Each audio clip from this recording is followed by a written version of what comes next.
বিশাল মরুপথ, পাহাড়ি পথ পাড়ি দিয়ে তায়েফের মরুজমিনে গেলেন কোরআনের দাওয়াত নিয়ে, ইমানের দাওয়াত নিয়ে।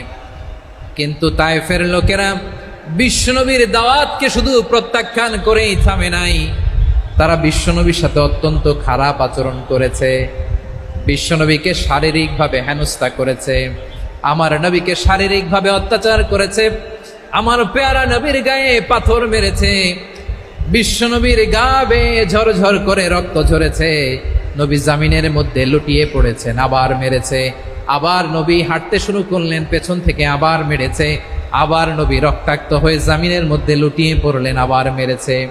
বিশ্বনবীর মতো এত সুশ্রী মানব, বিশ্বনবীর মতো এত শুভ্র মানব, বিশ্বনবীর মতো এমন চমৎকার দেহাবয়ব দিয়ে রব্বুল আলামিন কাউকে বানান নাই। এরকম চমৎকার মানুষটাকে তারা তায়েফের ওই জমিনে রক্তাক্ত করেছে। বিশ্বনবী দুনিয়ার কোনো স্বার্থের জন্য সেখানে যান নাই, নিজের কোনো লাভের জন্য, প্রাপ্তির জন্য যান নাই, তায়েফবাসীদের জাহান্নামের আগুন থেকে বাঁচাতে গিয়েছেন। ঠিক কিনা বলেন? খেয়ে না খেয়ে দিনী প্রচারের কাজে নিজেকে দিয়েছ বিলিয়ে, তায়েফের কাফিরেরা চিনল না সে আলো, দুষ্ট ছেলেদের পিছু দিল লেলিয়ে, পাথরের আঘাতে ক্ষত বিক্ষত হয়ে সারা শরীর থেকে রক্ত ঝরে। হে রাসূল তোমাকে ভুলি আমি কেমন করে, হে রাসূল তোমাকে ভুলি আমি কেমন করে। পারেন না আপনারা? ধরুন আমার সাথে, হাজার ব্যথা বেদনার পরে ফিরে আসনি তুমি আপন ঘরে, দিনের আলো তুমি ছড়িয়ে দিতে, চলে গেলে মদিনায় মক্কা ছেড়ে।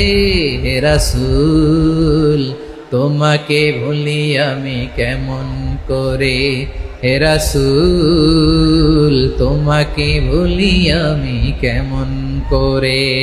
ঠিক কিনা বলেন? প্রিয় ভাইরা, তায়েফের ছেলেরা নবীকে রক্তাক্ত করলো। আমার নবী কই যাবে? কই যাবে? মক্কায় জায়গা নাই, তায়েফে জায়গা নাই। তায়েফ থেকে ভারাক্রান্ত মন নিয়ে আমার নবী মক্কায় ফিরে আসলেন। বিশ্ব নবী মক্কায় ঢুকতে পারেন না। মক্কার মরুভূমির দিকে তাকিয়ে, উপত্যকার দিকে তাকিয়ে বিশ্বনবী ধা ধা করে কাঁদেন, ঝরঝর করে নবীর চেহারা মোবারক থেকে চোখের পানিগুলো বেয়ে বেয়ে পড়ে। আমার জন্মস্থান, আমার শৈশব, কৈশোর, যৌবন কেটেছে এই মক্কায়, আমার এলাকায় আমি ঢুকতে পারি না। বিশ্বনবী মক্কার অনতি দূরে দাঁড়িয়ে জায়েদকে পাঠালেন, জায়েদ যাও দেখো কেউ আমাকে সাপোর্ট করার মতো আছে কিনা, যাও অমুকের কাছে যাও। জায়েদ গেলেন, তারাও প্রত্যাখ্যান করে ফিরিয়ে দেয়। বিশ্বনবী বললেন যাও অমুক লোকের কাছে যাও, তিনিও প্রত্যাখ্যান করে ফিরিয়ে দিলেন। কেউ বিশ্বনবীকে আশ্রয় দিতে রাজি হয় না। নিজ জন্মভূমিতে বিতাড়িত বিশ্বনবী, সর্বশেষ বিশ্বনবী বললেন যাও মুতঈম ইবনে আদির ঘরে যাও।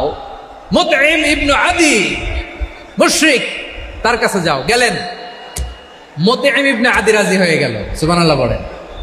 দেখেন, অনেক বিপদের সময়ও আমি নিজে সাক্ষী, সামাজিকভাবে, রাজনৈতিকভাবে কত ঝঞ্ঝা, কত ষড়যন্ত্র, কত কনস্পাইরেসি পাড়ি দিয়ে আমাদেরকে সামনে এগিয়ে যেতে হয়। এই শত্রুদের ভেতরেও একজনকে দাঁড় করিয়ে দেয় যে আল্লাহর কোরআনের জন্য রেডি হয়ে যায়। পড়েন সুবহানাল্লাহ। মুতঈম ইবনে আদি, আল্লাহ তার মনকে নরম করে দিলেন। মুতঈম বলে, মুহাম্মদ আমি তোমাকে আশ্রয় দিব। তার দুই ছেলেকে পাঠালেন, যাও খোলা তলোয়ার নিয়ে, স্কট দিয়ে, গার্ড অফ অনার দিয়ে মুহাম্মদকে মক্কায় ঢুকাও, আর বলো আমি আমান দেব।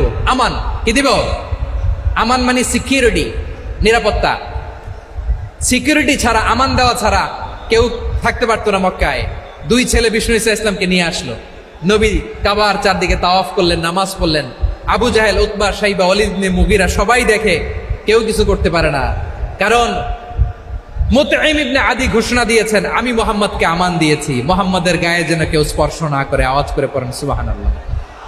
নবীর এই বিপদকালে মুহূর্তে মুতঈমের হৃদয়টারে নরম করে দিল কে? আচ্ছা, লালমনিরহাটের ভাইয়েরা বলেন, এই মুতঈম কি মুসলিম ছিল না মুশরিক? সবাই বলতে হবে মুসলিম না মুশরিক। তাহলে মুশরিকের কাছ থেকে নবী পলিটিক্যাল অ্যাসাইলাম, আধুনিক রাষ্ট্রবিজ্ঞানের ভাষায় পলিটিক্যাল অ্যাসাইলাম, যেটাকে বলে রাজনৈতিক আশ্রয়, ওনার আমান বা নিরাপত্তার এই ঘোষণায় তিনি মক্কায় ঢুকলেন। যতদিন নিরাপত্তা ছিলেন।